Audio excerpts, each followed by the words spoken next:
अरे कौशल्या, ये क्या? तुम्हारे ये कपड़े कीचड़ से कैसे सन गए? जी बाजार से सब्जी लेकर आ रही थी तो पैर फिसल गया और कीचड़ में गिर गई और मेरे पैर में भी थोड़ी मोच आ गई। अब कब तक यूं बुढ़ापे तक काम करोगी कौशल्या? मुझे लगता है अब हमें अपने बेटे राजेश की शादी कर देनी चाहिए। मैं भी कब से यही सोच रही हूँ जी, लेकिन आप ही बताइए, हमारी इस गरीब कुटिया में कौन ही लड़की आना चाहेगी? भगवान है ना, भगवान पर भरोसा रखो, कोई ना कोई लड़की तो मिल ही जाएगी। अपने बेटे राजेश से बात करके अब कौशल्या उसके लिए लड़की ढूंढना शुरू कर देती है। कुछ ही महीनों में उसे पड़ोस के गांव की एक गरीब लड़की अनीता राजेश के लिए मिल जाती है। वो उन दोनों की शादी करवा देती है। अनीता आते ही अपने ससुराल की जिम्मेदारी अच्छे से संभाल लेती है। एक रोज माँ जी, बरसात का मौसम शुरू होने वाला है और ये दीवार देखिए कितनी खराब हो चुकी है, इसलिए मैं मिट्टी के लेप से उसे भर रही हूँ ताकि अंदर मिट्टी ना आए और ना ही बरसात का पानी। अच्छा चल ठीक है, मैं भी तेरी मदद कर देती हूँ। दोनों सास बहू बाहर मिट्टी का लेप लगाना शुरू कर देती हैं। तभी उनके घर के सामने बने एक बड़े से घर में रहने वाली निकिता बाहर आती है। लगता है घर में छेद हो गए हैं और दोनों सास बहू वही भर रही हैं। खैर, तुम गरीबों का यही रोना रहता है सारा साल, कभी बरसात की मार, कभी गर्मी की तो कभी भीषण ठंड की। हम अमीरों को देखो, किसी बात की चिंता नहीं है, सारे घर पर टाइल्स लगी है तो हमें कोई टेंशन ही नहीं है बरसात में। हम तो बरसात का मजा लेते हैं बस। ठीक कहा आपने, लेकिन हम गरीब हैं, बिना पैसों के कम में गुजारा कर लेना बहुत अच्छे से जानते हैं। उफ, तुम गरीबों को तो मुंह लगाना ही बेकार है। तुम लोगों से बात करके मुझे अपना मूड नहीं खराब करना। ये कहकर निकिता अपने घर में चली जाती है। फिर शाम को धीमी बारिश शुरू हो जाती है। अनीता का पति बारिश में भीगते हुए घर आता है। अरे आप तो भीग गए हैं, जल्दी से कपड़े बदल। लगातार बोले जा रही थी, लेकिन राजेश तो जैसे कहीं और ही खोया हुआ था। सुनिए जी, सुनिए ना, क्या हुआ है आपको? अरे बेटा, क्या हुआ है? कुछ बोल, बहू के सवालों का जवाब दे। क्या बताऊं माँ, मैं जिस फैक्ट्री में काम करता था वो बंद हो गई और मालिक ने मुझे काम से निकाल दिया। मेरी तो कुछ समझ में नहीं आ रहा है, इस बरसात में मैं आखिर कहाँ काम ढूंढूंगा। एक तो वैसे ही पैसों की इतनी तंगी है, घर में राशन भरवाने तक के पैसे नहीं है, ऊपर से ये छत की भी मरम्मत करवानी है।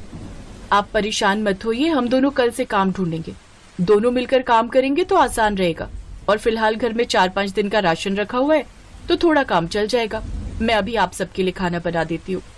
अनीता चूल्हे की तरफ आग जलाने जाती है, लेकिन बरसात का पानी पड़ने के कारण लकड़ियाँ गीली हो गई थी, जिस कारण चूल्हा भी नहीं जल रहा था। फिर घर के अंदर से ही पुराना सूखा कपड़ा ढूंढती है, जिससे आग जलाने की कोशिश करती है।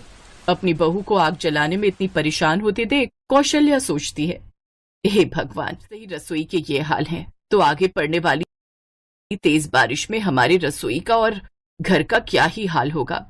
अगले दिन दोनों पति पत्नी काम की तलाश में निकल जाते हैं, लेकिन उन्हें कहीं भी काम नहीं मिलता। तभी निकिता के पति सूरज की नजर अनीता पर जाती है। अरे आप तो वही है ना जो हमारे घर के सामने ही रहती है, आप यहाँ क्या कर रही हैं? जी वो बात यह है कि मेरे पति की नौकरी चली गई है, इसलिए हम काम की तलाश में निकले हैं, लेकिन सुबह से मुझे कुछ भी काम नहीं मिला। ओह, तो ये बात है। वैसे क्या काम आता है तुम्हें?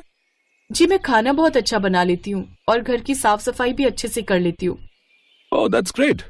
वैसे हम भी कब से खाना बनाने के लिए किसी की तलाश में थे। वो क्या है ना, मेरी वाइफ को खाना बनाने में आलस आता है और सच कहूँ तो वो इतना अच्छा खाना बना भी नहीं पाती। तो क्यों ना आप मेरे घर पर ही खाना बनाने का काम शुरू करें, इसीलिए बोल रहा हूँ। जी सच में साहब, लेकिन कहीं वो निकिता मैडम मुझे निकालेंगी तो नहीं? नहीं, ऐसा कुछ नहीं होगा। तुम कल से काम पर आ जाना, ठीक है?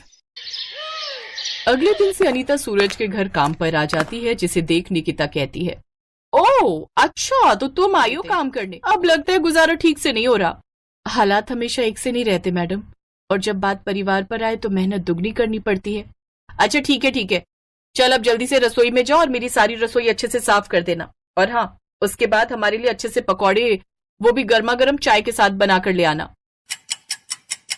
अनीता उसकी रसोई में जाती है तो उसके मॉडर्न किचन को देखकर तो हैरान ही रह जाती है। एक कमरे जितनी बड़ी रसोई में जरूरत की हर चीज होती है। उसमें मॉडर्न टाइप के गैस चूल्हा, चिमनी, माइक्रोवेव, मिक्सर ग्राइंडर, हर तरह का सामान होता है।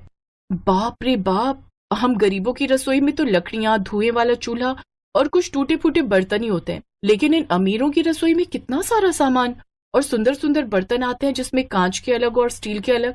तभी वहां निकिता आ जाती है। अब खड़ी खड़ी देख क्या रही हो, जल्दी से काम पर लग जाओ। और हाँ, कुछ टूटा फूटा ना तो तुम्हारी तनख्वाह में से पैसे काट लूंगी।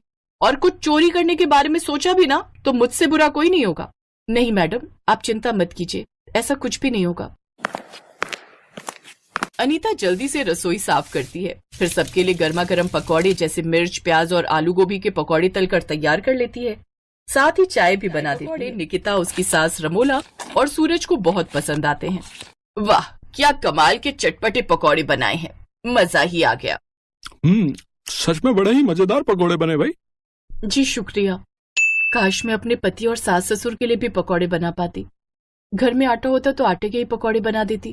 अब कहाँ खो गई, जा और पकौड़े लेकर आ। और हाँ, फिर रात का खाना जैसे दाल मखनी, शाही पनीर और नान, और मीठे में मूंग दाल का हलवा बना लेना। ऐसे ही सारा काम निपटा कर अनीता शाम को अपने घर चली जाती है। फिर सबके लिए दाल चावल बना देती है। लेकिन आधी रात को इतनी तेज बारिश होती है कि गरीब बहू की छत टपकने लगती है, जिससे घर में पानी भर जाता है, जिससे उनका मिट्टी का चूल्हा और लकड़ियां भीग जाती हैं। साथ ही थोड़े से रखे दाल चावल भी भीग जाते हैं। हे भगवान, ये कैसी मुसीबत के दिन दिखा रहा है तू हमें। अब हम सबको मिलकर जल्दी से ये पानी निकालना होगा।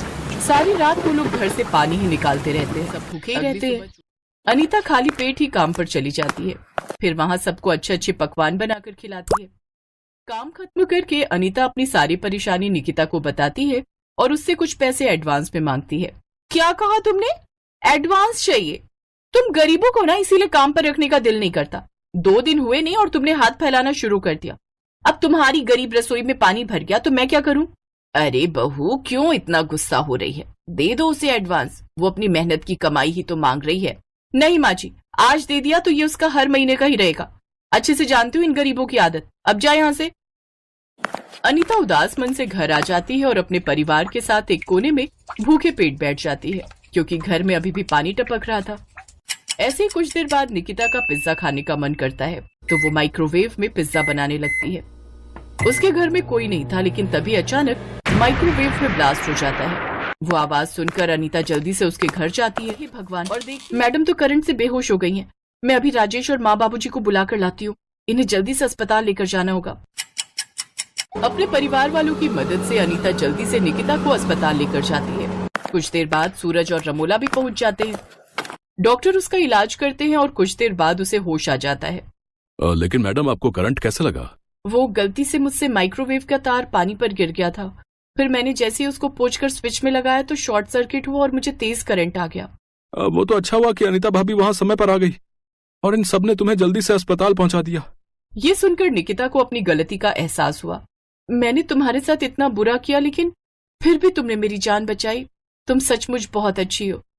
सूरज जी, आप आज ही इसके घर की मरम्मत करवा दीजिए, साथ ही गैस सिलेंडर और चूल्हा भी लगवा दीजिए और रसोई में राशन भी भरवा दीजिए, ताकि इन सबको कोई परेशानी ना हो। ऐसा ही करता है, जिससे अब गरीब बहू की रसोई भी बरसात में सूखी रहती है और बिना किसी परेशानी के खुशी खुशी अपने परिवार के लिए बढ़िया पकवान बनाती है, और वो पूरा परिवार खुशी खुशी खाना खाकर बरसात का आनंद लेता है। कुछ समय बाद राजेश को भी एक अच्छी जगह नौकरी मिल जाती है, जिससे अब उनकी सारी परेशानियां खत्म हो जाती हैं।